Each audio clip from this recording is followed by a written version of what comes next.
Political इजाज़त है तो हाँ पूछे। राम मंदिर प्रतिष्ठापन के बारे में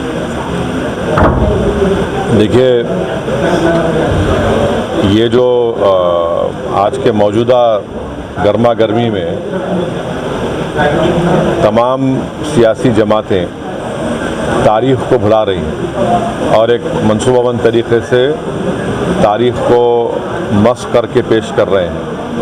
सच्चाई ये है कि 500 साल तक मुसलमान वहाँ पर उस मस्जिद में नमाज़ें अदा की और जब जीबी पंत वज़ीर आला या मुख्यमंत्री थे उस ज़माने में रात के अंधेरे में वहाँ पर मूर्तियाँ रखी गई। तो क़ानून ये कहता है 145 CRPC कि अगर मैं किसी के घर में जाकर कब्ज़ा कर लिया तो आप उसको बंद करके निकाल देते। वो नहीं किया जीबी पंत ने। फिर वहाँ एक उस ज़माने में एक डिस्ट्रिक्ट मजिस्ट्रेट होते थे, उनका नाम था नायर साहब ने मस्जिद को बंद कर दिया, मुसलमानों को आने से रोक दिया और फिर वही नायर साहब 1950s में जनसंघ के MP बने लोकसभा में। फिर ये सिलसिला चलता गया, मुसलमान तो महरूम हो गए इबादत से। 1986 में उस ज़माने में बग़ैर मुसलमानों को सुने एक 26 पेज का ऑर्डर कोर्ट ने दे दिया। उस ज़माने में कंप्यूटर नहीं था, 5-6 मिनट की सुनवाई में 26 पेज का ऑर्डर दे दिए। तो यानी पहले से टाइपशुदा ऑर्डर था। और जज साहब अपनी किताब में लिख रहे कि मैं ये फ़ैसला इसलिए दिया क्योंकि मेरे को ऊपर से इशारा हुआ। और इशारा क्या हुआ? जज साहब अपनी किताब में लिख रहे कि मेरे घर की दीवार पर और कोर्ट की दीवार पर मैंने 2 दिन तक एक काले बंदर को बैठते हुए देखा। तो बूटा सिंह में शिलान्यास कर दिए। फिर 6 दिसंबर को जो डेमोलिशन हुआ उसमें बीजेपी के पूरे लीडर, संघ परिवार के पूरे लीडर सुप्रीम कोर्ट को जाकर ये वादा किए कि हम बाबरी मस्जिद को हाथ नहीं लगाएंगे। वो डेमोलिशन हो गया। अब तक सुप्रीम कोर्ट वो कंटेम्प्ट पिटिशन हियर नहीं किया। फिर सुप्रीम कोर्ट में टाइटल सूट का जजमेंट आया और टाइटल सूट के जजमेंट में सुप्रीम कोर्ट ने कहा कि फेथ की बुनियाद पर हम वहाँ पर मंदिर की जो डिमांड कर उनको देंगे। तो हम मुसलमानों का झगड़ा जो ये था ये टाइटल का झगड़ा था। हम वहाँ नहीं गए थे कि हमारे को यहाँ नहीं तो 5 एकड़ वहाँ दे दो। 5 एकड़ के लिए नहीं गए थे हम। तो ये फेथ की बुनियाद पर जब फैसला आया तो मैंने उस वक्त भी कहा, आज भी कह रहा हूँ कि वो जजमेंट के बाद ही बीजेपी और संघ परिवार के हौसले बहुत बुलंद हो गए। और मैंने जिस खदशे का इजहार किया था वो आज बदबख्ती से सच साबित हो रहा है। आज आप देख रहे हैं कि कई पुराने इश्यूज खुल रहे हैं।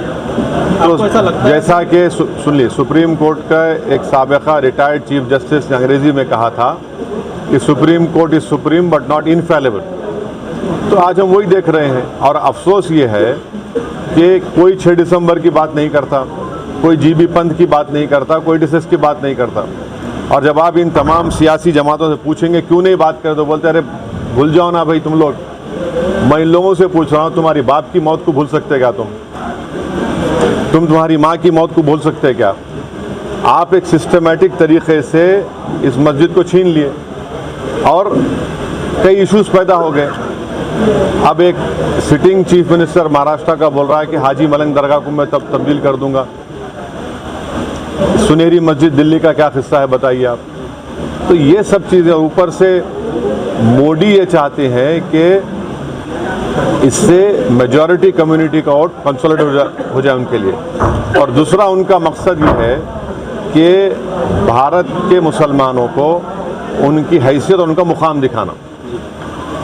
वो तो बीजेपी तय कर चुकी है कि मार्जिनलाइज करना, पॉलिटिक्स से मुसलमान को मार्जिनलाइज कर चुके हैं। ऊपर से जो दूसरे पार्टीज़ हैं जो अपने आप को सेकुलर बोलते हैं, उन्होंने ये बोल रहे हैं कि हम हर ट्यूसडे को सूरज कंड पाठ और हनुमान चालीसा गवर्नमेंट स्कूल में पढ़ाएंगे।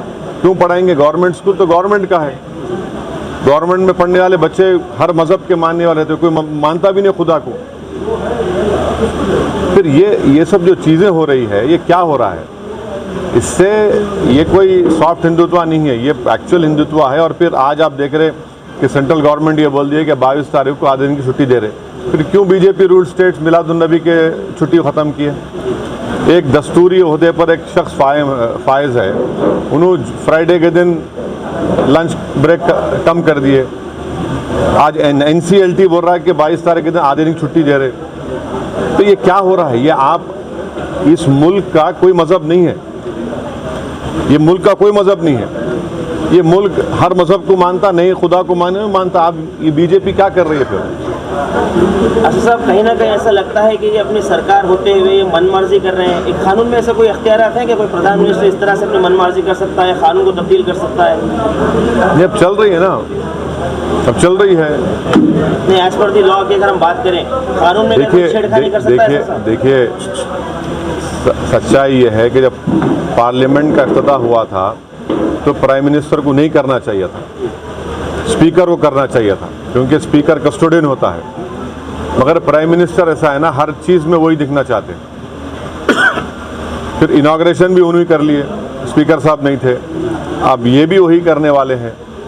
तो हर चीज़ ऐसा हो रहा है कि एक डोमिनेंट एग्जीक्यूटिव की वजह से हमारे आइन में जो theory of separation of powers है वो कमज़ोर पड़ रही है।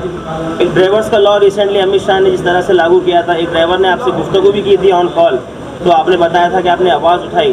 तो ये चीज़ें जब आवाज़ उठती हैं तो ये एक मिसाल तक क्यों नहीं पहुँचती? ऐसा है ना, अब तो आवाज़ उठाने वाले भी नहीं रह गए।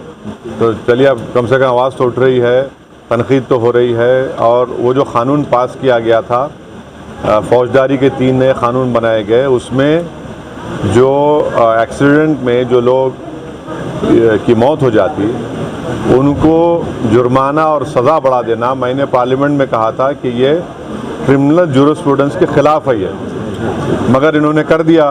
बल्कि वो पूरे क़ानून का इतना गलत इस्तेमाल होगा, आप देखना मुसलमान दलितों पर, कि हर एक पर उस कानून को इस्तेमाल करके उनके सिविल लिबर्टीज़ को। बल्कि मैंने पार्लियामेंट में कहा था कि अगर आज महात्मा गांधी और भगत सिंह जिंदा होते, उस कानून को देख के बोलते ये रोलेट एक्ट है। सर, देश में आपको लगता है और भी मस्जिदें टारगेट हो? ये आप क्या देख रहे फिर? ये काशी, मथुरा, सुनहरी मस्जिद, टीले वाली मस्जिद, ये टाइटल सूट के जजमेंट आने के बाद इन तमाम के हौसले बढ़ गए।